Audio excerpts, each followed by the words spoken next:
Hello everyone. This lecture relates to arrest, and here we can discuss the meaning and purpose of the term arrest. Arrest means apprehension of a person by a legal authority, resulting in deprivation of his personal liberty.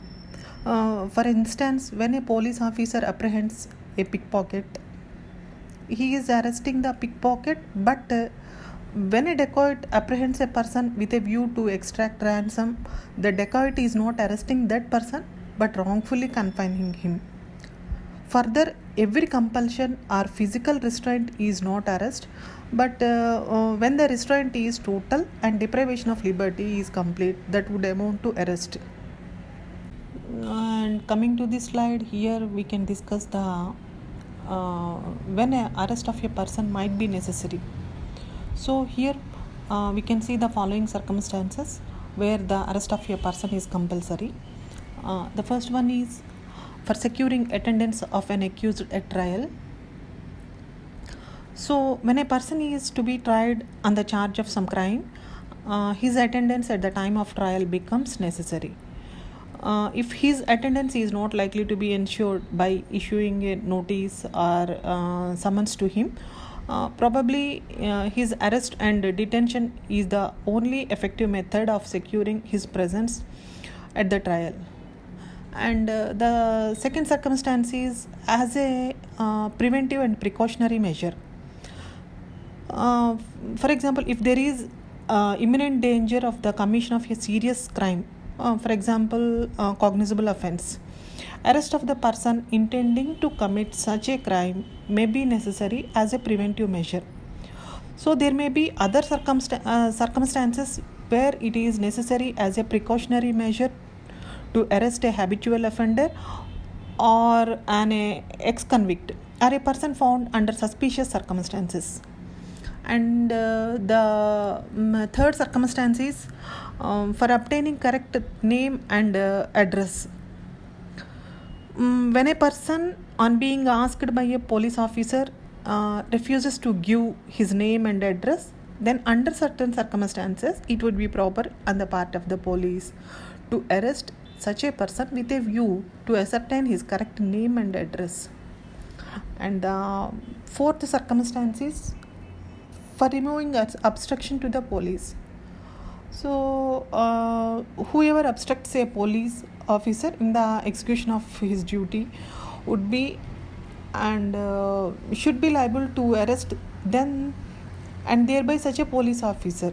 This is an essential for the effective discharge of the police duties.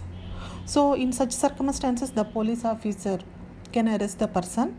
And the fifth one is for retaking a person escaped from the custody. So here a person who has escaped from the lawful custody should be arrested by the police. So these are the circumstances where arrest of the person is compulsory. And coming to this slide, here we can see that who can take decision to arrest.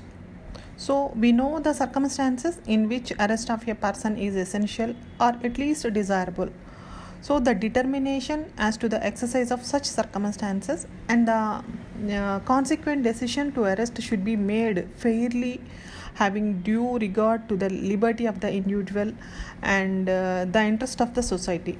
Ideally, a judicial officer is best suited to decide such issues with fair measures of reasonableness and impartiality and detachment.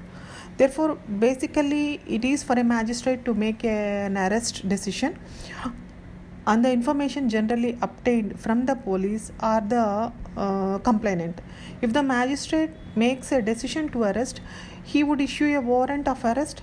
And a warrant of arrest is it's a written order signed, sealed, and issued by a magistrate and addressed to you, a police officer or some other person specifically whose name is mentioned, and commanding him to arrest the body of the accused person whose person name is assigned in the warrant. Could also be seen that there might be circumstances where a prompt and immediate arrest is needed, and there is no time to approach a magistrate and obtain a warrant from him. For example, in a case where a serious crime has been happened, and if the dangerous person or if the accused or the accused person, and there is every chance of the person absconding unless immediately arrested, so it would be certainly unwise to insist on the arrest being made only after obtaining a warrant from a magistrate. So there may be occasions where only where preventive action may be necessary in order to avoid the danger of sudden outbreak of crime, and immediate arrest of the troublemaker may be an important step in such preventive action. In those cases, often the arrest decision will have to be made by a person other than the judicial magistrate. So we can say that in all such cases, it is the investigating agency which has discretion to effect arrests. So in exercising its discretion, it may sometimes arrest some individuals, whereas their co-accused are not arrested and detained. In such a case, once the Delhi High Court opined that in a country governed by rule of law, the discretion of the investigating agency does not mean whim, fancy, or wholly arbitrary exercise the discretion.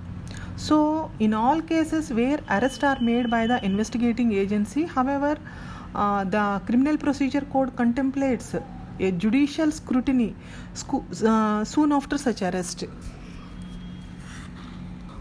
So finally, we can say that the code contemplates two types of arrests.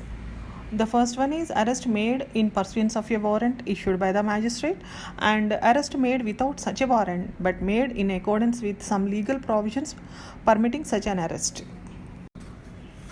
So here we can see the situation where arrest must be made with a warrant.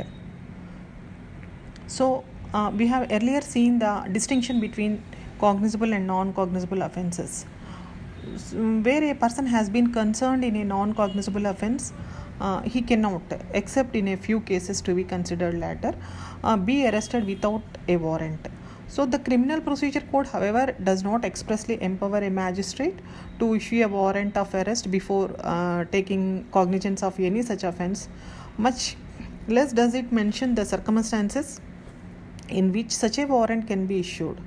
So, in the absence of any restrictive provision, it may perhaps be theoretically possible for a magistrate to issue a warrant of arrest in case of a cognizable or non-cognizable offence, even before taking cognizance of the offence. In practice, a warrant of arrest is hardly ever issued prior to taking cognizance of the offence. So, in the Criminal Procedure Code, it is clearly explained that a warrant for arrest may be issued by a magistrate after taking cognizance of any offence, whether it is cognizable or non-cognizable, etc. So, here the distinction between a summons case and a warrant case is relevant. If the case in which the cognizance has been taken is a summons case, a summons shall be issued to the accused person in the first instance for his attendance in the court. And if the case is it's a warrant case, a warrant for the arrest of the accused may normally be issued for causing the accused to be brought before the court. So the Criminal Procedure Code, however, gives discretion to the magistrate to depart from this general rule if the circumstances so demand in a particular case. For instance, if at any time the magistrate has reason to believe that the accused has absconded or would not obey the summons, he may issue a warrant for his arrest. Here we can see the very interesting topic, that is how arrest can be made without a warrant. We have already seen the necessity of making an arrest without a warrant under emergent circumstances. So powers to arrest without a warrant are mainly and widely conferred on the police, but in some circumstances they are conferred on others also. This is the interesting thing which the code contemplates. So here first we see a police officer in what circumstances he can arrest without a warrant. The first one is if any person actually concerned or reasonably suspected to be concerned in a cognizable offence. This section 41 of the Criminal Procedure Code deals with this rule, and any person who in the presence of such an officer has committed or has been accused of committing a non-cognizable offence. We already discussed about cognizable and non-cognizable offences, and refuses to give his true name or residence, then in such circumstances he can be arrested without a warrant. So in such a case the arrest is to be made for the purpose of ascertaining the name or residence, and after such ascertainment the arrested person is to be released on his executing a bond with or without sureties here, to appear before magistrate if so required. So if such ascertainment or execution of bond could not be had within 24 hours from the time of arrest, the arrested person shall not be forwarded to the nearest the person shall be forwarded to the nearest magistrate having jurisdiction. And section 42 deals with this. Section 42 of the Criminal Procedure Code deals with this, and any person concerned or reasonably suspected to be concerned in any act committed at a place outside India, which if committed in India would be punishable as an offence for which he would be liable to be apprehended or detained in custody in India. So any person for whose arrest any requisition is received from another police officer competent to arrest that person without a warrant, then also the person can be arrested without a warrant. And the next circumstance is any person reasonably suspected of being deserter from any one of the armed forces of the Union. It may be naval, air force or defense, any armed forces. And the next one is any person found in possession of any implement of housebreaking without any lawful excuse, and any person found in possession of property reasonably suspected to be stolen. So if any person having possession of stolen property, that person can be arrested without a warrant. And any person obstructing a police officer in the discharge of his duties, then also the person can be arrested. And any person who has escaped from the lawful custody, and any released convict committing a breach of any rule made under section 356, and any person designing to commit a cognizable offence which the Code of the Criminal Procedure Code Amendment Act 2008, Act 5 of 2009 has brought in substantial changes in the law relating to the arrest.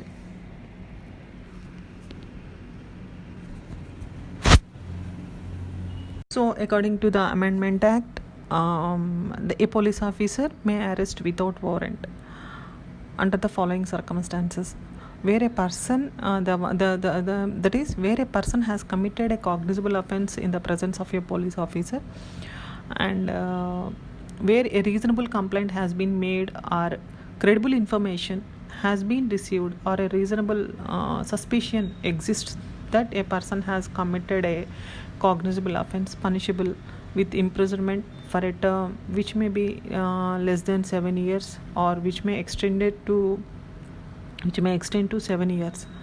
So the third circumstance is where a credible information has been received that a person has committed a cognizable offense punishable with imprisonment for a term which may extend to more than 7 years or with a death sentence, and the police officer has reason to believe on the basis of that information that such person has committed the said offense.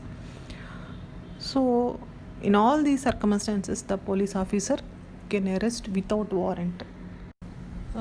So we already discussed about the definition of the arrest and the purpose of the arrest and the circumstances where arrest must be done and the kinds of arrest, that means arrest with warrant and without warrant.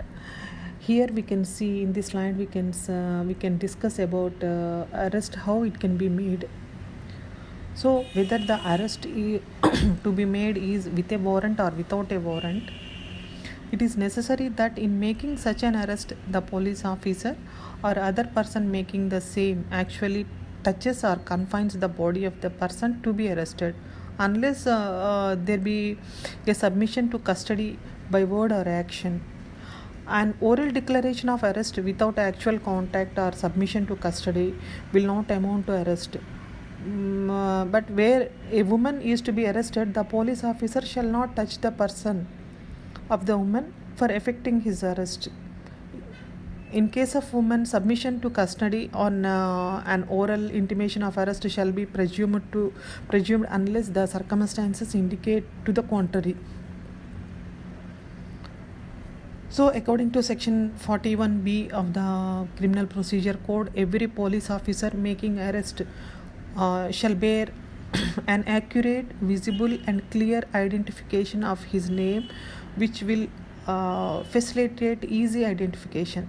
He will also prepare a memorandum of arrest, and the said memorandum shall be attested at least by one witness who is a member of the family of the person arrested or a respectable person of the locality where the arrest is made. And the memorandum shall be countersigned by the person arrested. If the person arresting the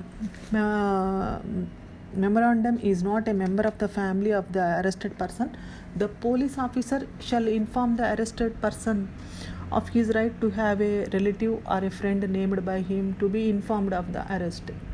So the importance of the precise arrest procedure becomes obvious while determining the question as to whether at a particular time a person was under the arrest or not. So here the Criminal Procedure Code gives the following powers for effecting an arrest. That is, the first one is power to use force. The person making an arrest may use all necessary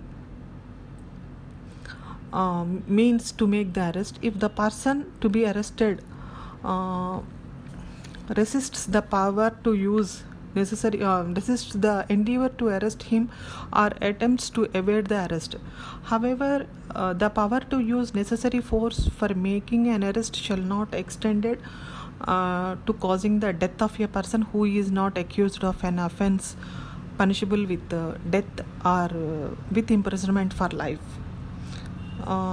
This is mentioned in section 46 of the Criminal Procedure Code, and it may also be noted that the person arrested is not to be subjected to more restraint than is necessary to prevent his escape.